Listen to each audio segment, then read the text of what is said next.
Hello everyone, VanguardOfValor here, and welcome back to the Sunless Sea. We pick up our story here, once again, on the Isle of Cats, where there are roses. We arrive here in Port Cavendish. A scatter of yellow-lit honey dens and brightly painted alehouses await us, so let us investigate further. To the southeast rises the stone tower of Cavendish Abbey, its ramparts hung with crimson and gold banners. There are sailors from all across the Neath hauling cargo, dicing, and brawling good-naturedly on the docks. The air carries the sound of sea shanties sung with more enthusiasm than skill, and the smell of roses edged with brimstone. We have the option of taking a piratical welcome, since we have not been noticed by the Pirate King, and we have no more than 0 key to the cage gardens, and we can spend a bit of money for a bribe. We can go in and see what they have to say.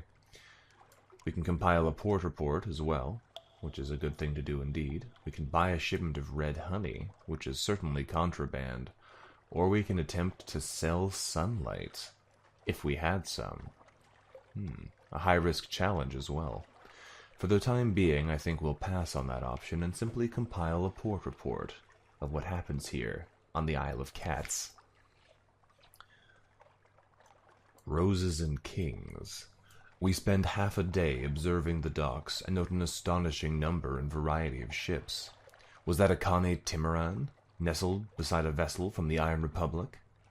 The dockhands complain loudly that they've never been busier. The caddies talk ceaselessly and carelessly about smuggling and piracy, but even the most hardened sailors lower their voices when they mention the king. Though we go even quieter when they talk about the rose garden. We make careful notes. Perhaps the Admiralty will understand what they mean, even if we do not. Well, that sounds threatening. If we investigate the shops here, they do sell fuel and supplies at a great cost. 20 echoes for fuel, 30 for supplies. We may need to invest, though, as it may be difficult for us to journey too much farther without buying additional supplies. If we head back to the port, though, let's investigate the Isle of Cats. We'll bribe the dockmaster not to write down our details in this official ledger, and continue on our merry way. We hand over the coins, and she tips us a sharp smile before waving us to the nearest alehouse. The entire process is straightforwardly corrupt and pleasingly efficient. We are slightly criminals, so we may run into a bit of trouble here when we head back to London, but for the time being, let's investigate this mysterious place. The Rosen Tiger. The alehouse's sign is a tiger painted the color of rose petals. Someone has gone to great trouble and expense to gild the creature's eyes. They look out over the port, feral and unseeing. A caged hive of lamplighter bees hangs from the ceiling like a chandelier. A few sailors give us hard-mouthed, assessing looks, but most ignore our presence entirely. They have significant tokens, clandestine doings, religious observances. Time to investigate before we leave. The caddies all wear a pair of amber stones threaded around their necks or pinned to their collars. "Cat's eyes," one of them says, "for the Pirate King." As far as we can gather, the Pirate King's name is Leopold, and he controls all the trade on the island. Half of the caddies believe that he can take the form of a crimson tiger and creep into their dreams. The other half suspect more prosaically that he simply eats those who displease him. What do we know about these clandestine doings? A whispered conversation, the clink of coins, an exchange of goods. We turn our head as though we were admiring one of the moldering draperies hung from the wall. A vial flashes in a buyer's trembling hands. He uncorks it, pours a few drops of the thick red liquid down his throat. The vial drops to the floor. When we look back up, he is gone. We blink and look around. Nobody else seems in the least perturbed that a man disappeared from their midst. We pick up the fallen vial and examine the traces left inside. sticky honey gleaming with a redness entirely unlike blood.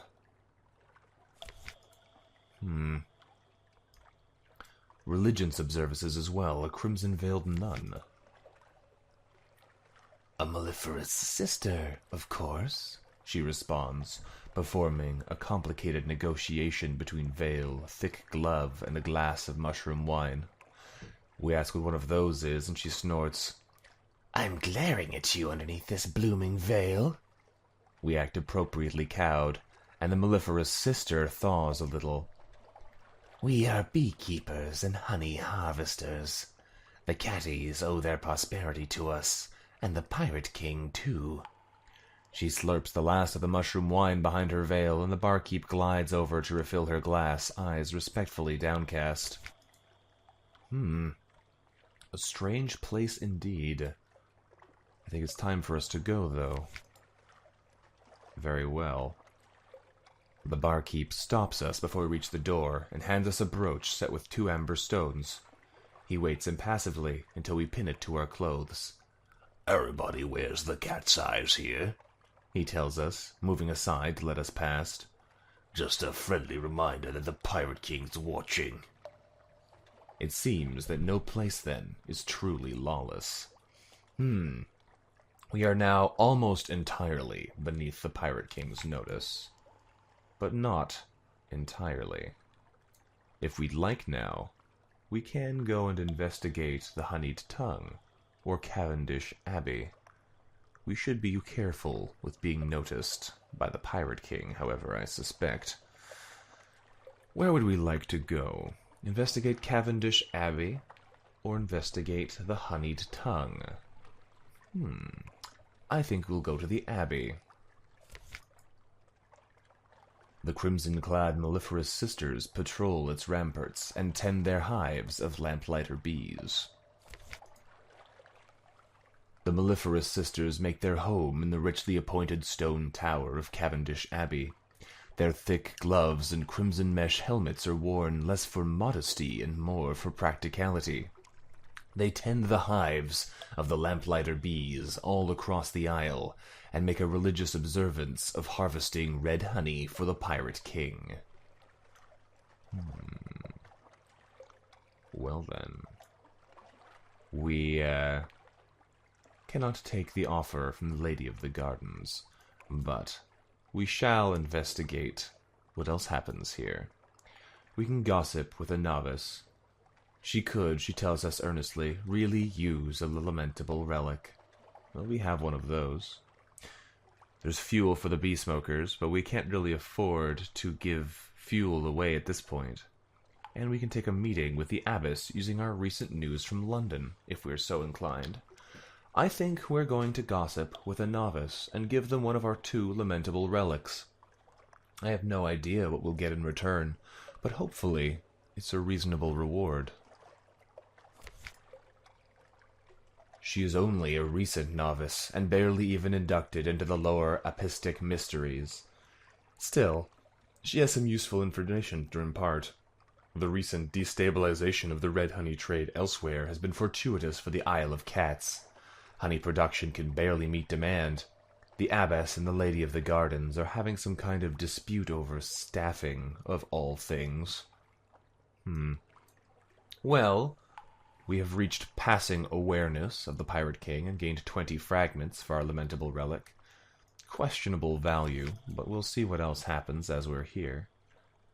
While we are here, though, let's have a meeting with the abbess, cash in our recent news to learn some more, perhaps.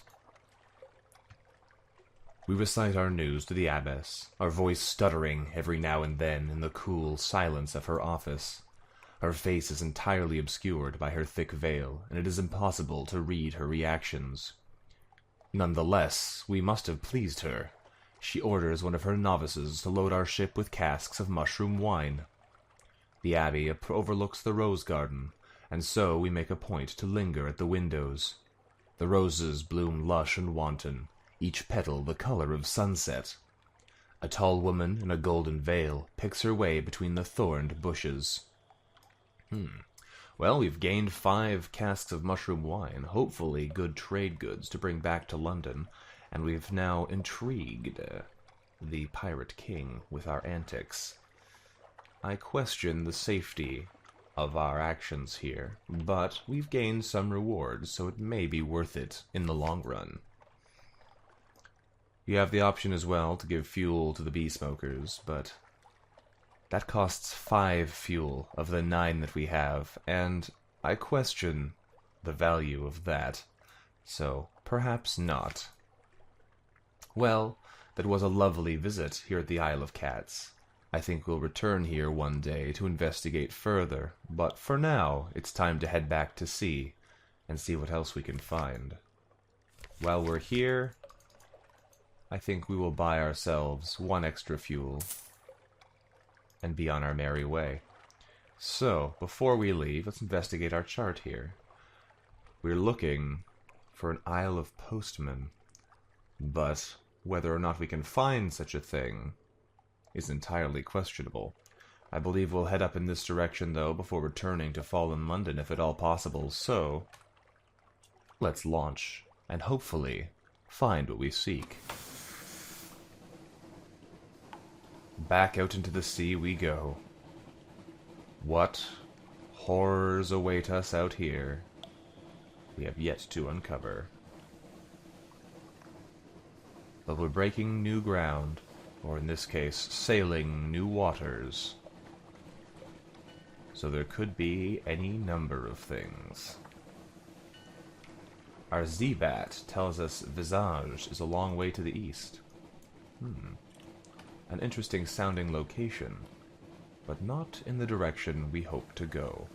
Perhaps we'll return to Visage at a later date. We have discovered the Regal Complexus, an interesting sounding formation here. The principles of coral, the corpse rainbow glows from beneath the waves, echoes the false stars above. We've discovered Errant's Gyras apparently as well. On the horizon, a sicky yellow light glimmers for a moment and then fades. It looks as though there is somewhere we would be able to dock here, but I do not see where it would be. We've also discovered the Chetranic Lobe. Port Cecil is some way to the east as well. If we investigate our map, it is right nearby. We may head there before heading back west to attempt to return to the islands we know so well. So let us investigate. You've discovered Port Cecil. Unfortunately, we've also discovered other ships, or sea creatures of some description. Let us attempt to reach Port Cecil without interruption. However, we are no such luck in this case. It is time for us to flee. As much as I would like to simply dock and be done with it, I have a feeling it would not be a safe action to take at this time. Oh no. We are in trouble indeed. The bound shark is after us, as is the eel. Time for us to take full power to engines and flee this place. It looks like we may have escaped safely. Whew. That could have been much worse.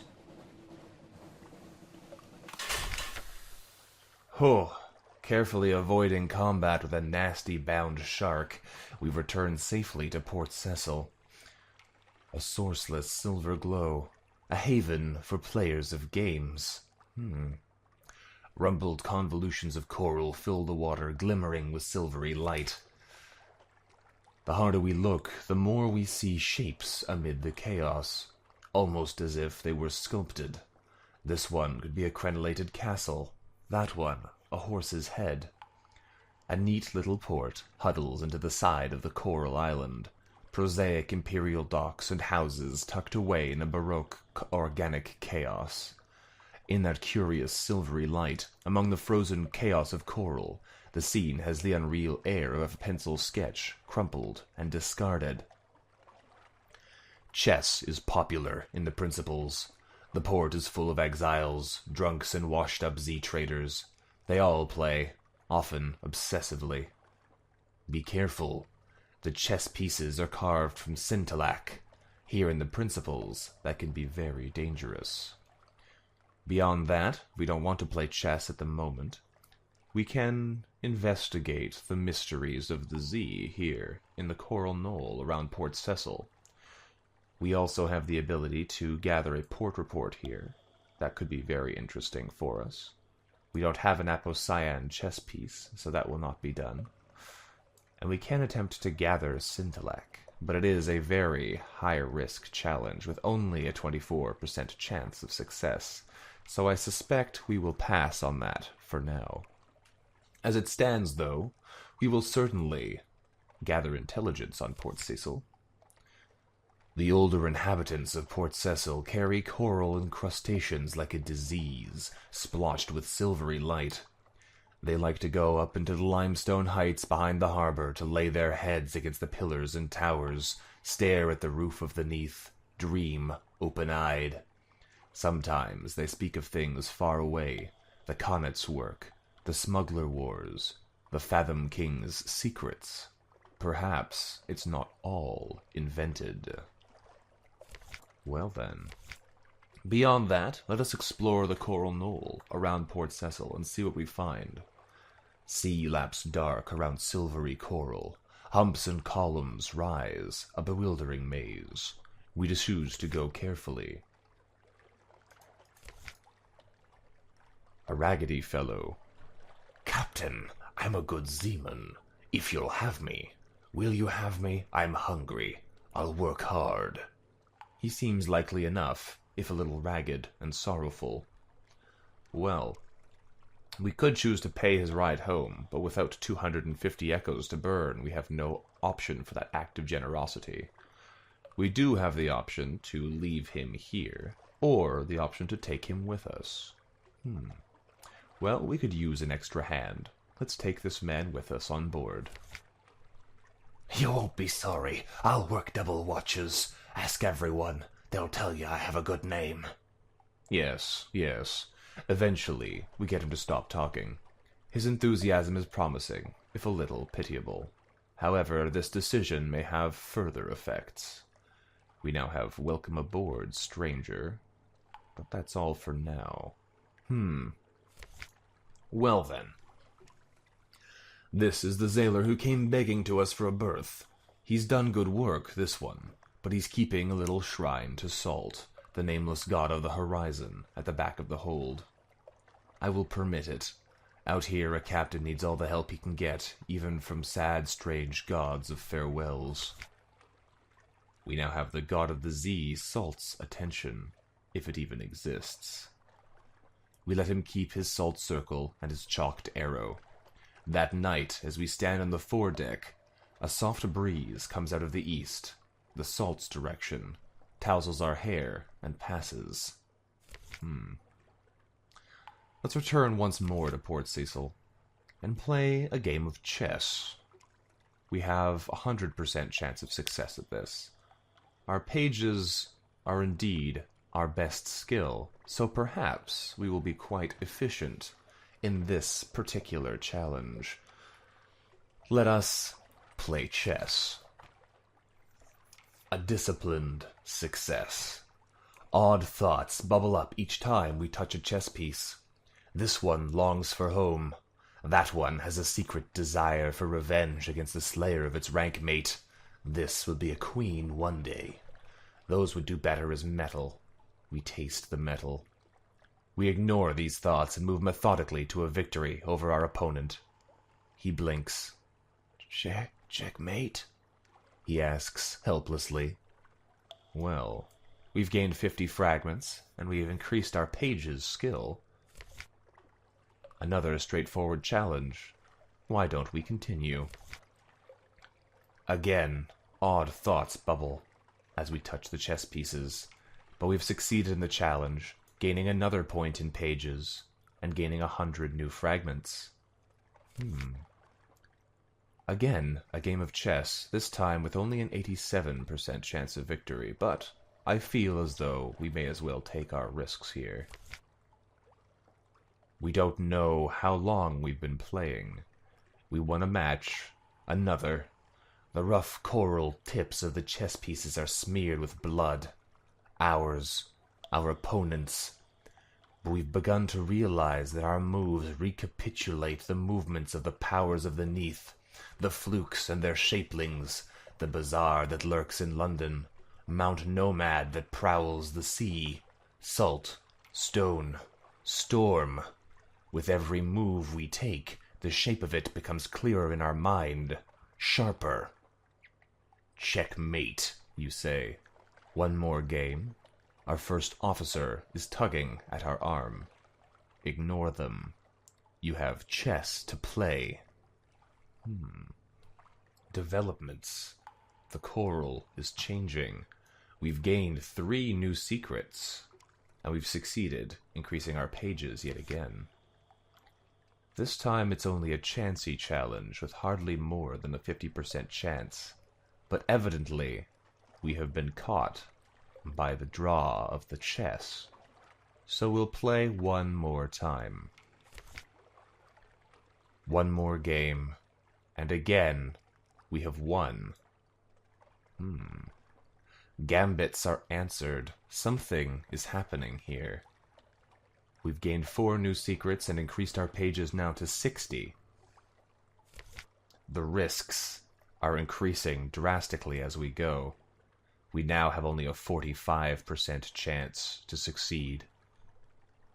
But, clearly, the lure of the chess has us in its grasp, and we'll try one more time. A loss. Our opponent shakes our hand. Time to go, she tells us. But don't worry, you'll be back. Her touch lingers. Her fingers are cold. Well then. We could take one more chance if we'd like, to see what happens when we pursue our chess here in the principles. And I think we will. One more time. The draw of the chess is strong for some mysterious reason. And this time, we win. We win 5 new secrets this time. We are now at an extra move in the principal's end. And we have gained ourselves another point in pages. And now, things are changing. The chess players watch us carefully. We have the ability to investigate this with the chess, but we have new options. As we reach the crossroads in Port Cecil, a voice whispers, "Pawn to bishop 6. A rearing shape, the size of a cottage, rather like a mitred bishop indeed, stands 6 yards to our right. A crevice in its coral side might be a cave mouth. Well, that's interesting indeed. Perhaps it would be a good time for us to investigate this. We squeeze through the crevice into a narrow space like a stair. Irregular steps lead down. The silver light is strong here, and it goes stronger with each step downwards. Silver light fills a sea cave, dripping from the walls. It condenses to pools of whitish fluid on the uneven floor. Sea sounds fill the cave, strong and slow, like the long beating of a heart. On a square slab of coral, someone has set up a game of chess. The pieces are different from the ones used in London. We see the spiraling bishops, the corner roots, the kin, and the terrible cream. As we touch each one, a deep voice whispers its name. We have a couple options here. We can move a paw, the cat's paw, perhaps, or the skin's paw. This is a safe move. Or we can move a knight. The knights are fanged like lions. A touch will wound us. This is an aggressive move. Do we take an aggressive move or a safe move? Well, we have been winning games. We will take the aggressive play.